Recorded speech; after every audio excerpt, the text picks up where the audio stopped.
அனைவருக்கும் வணக்கம். இந்த வீடியோல நம்ம வந்து 12த் ரிசல்ட் வந்து விட்டாங்க. அத வந்து எப்படி நம்ம செக் பண்ணலாம் அப்படின்றத பார்க்கலாம். எல்லாருமே வந்து 12த் ரிசல்ட் வந்து பார்த்திருப்பீங்க. ஸோ இதில வந்து சிஸ்டம்ல நம்ம வந்து ஆன்லைன்ல நம்ம வந்து செக் பண்ணி பார்க்கணும் அப்படின்னா, எப்படி பார்க்குறது அப்படின்றத இந்த வீடியோல நம்ம வந்து பார்க்கலாம். அதுக்கு நம்ம வந்து tnresults.nic.in இந்த வெப்சைட்க்கு வரணும்.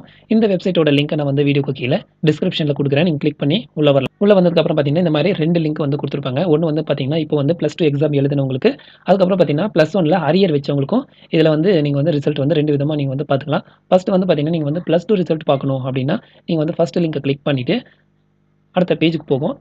அடுத்த பேஜ்ல வந்து பார்த்தீங்கன்னா, உங்களுடைய ரிஜிஸ்டர் நம்பரும், அதுக்கப்புறம் பார்த்தீங்கன்னா, உங்க டேட் ஆஃப் பர்த்தும் நீங்க வந்து என்டர் பண்ணணும். இந்த மாரி என்டர் பண்ணுங்க. உங்களோட டேட் ஆஃப் பர்த் என்டர் பண்ணிட்டு, கெட் மார்க்ஸ் அப்டின்றத குடுத்துட்டீங்கன்னா, உங்களுக்கான +2 ரிசல்ட் வந்து ஓப்பன் ஆயிடும். இதுவே வந்து +1ல அரியர் வச்ச ரிசல்ட் எப்படி பார்க்கணும் அப்டின்னா, மறுபடியும் பேக் வந்துட்டு, இங்க பாருங்க ஹையர் செகண்டரி +1 அரியர் எக்ஸாமினேஷன் அப்டின்னு இருக்கும். இத வந்து நீங்க கிளிக் குடுத்துடணும். அதுக்கப்புறம் பார்த்தீங்கன்னா, ரிஜிஸ்ட்ரேஷன் நம்பரும், டேட் ஆஃப் பர்த்தும் குடுத்து, நீங்க கெட் மார்க்ஸ் அப்டின்றத கிளிக் குடுத்தீங்கன்னா, உங்களுக்கு வந்துட்டு இந்த மாரி ரிசல்ட் பேஜ் வந்து ஓப்பன் ஆயிடும். நீங்க வந்து இத வந்துட்டு நம்ம வந்து டவுன்லோட் பண்ணி வச்சுக்கலாம். இல்லன்னா நம்ம வந்து பிரிண்ட் ஆப்ஷன் யூஸ் பண்ணி நம்ம வந்து பிரிண்ட் எடுத்து வச்சுக்கலாம். இவ்வளோ தான் இந்த ப்ராசஸ். இப்போதைக்கு வந்து பார்த்தீங்கன்னா, +2 ரிசல்ட்டும், +1ல அரியர் வச்ச ரிசல்ட் மாத்திரம் தான் வந்து ரிலீஸ் பண்ணியிருக்காங்க. நெக்ஸ்ட் வந்து பார்த்தீங்கன்னா, +1க்கும் 10த்துக்கெல்லாம் ரிலீஸ் பண்ண போறாங்க. அதையும் நம்ம வந்து பார்க்கலாம். இந்த வீடியோ உங்களுக்கு யூஸ்ஃபுல்லா இருக்கும்னு நம்புறேன். இந்த வீடியோ யூஸ்ஃபுல்லா இருந்துச்சுன்னா, மத்தவங்களுக்கும் ஷேர் பண்ணுங்க. நன்றி.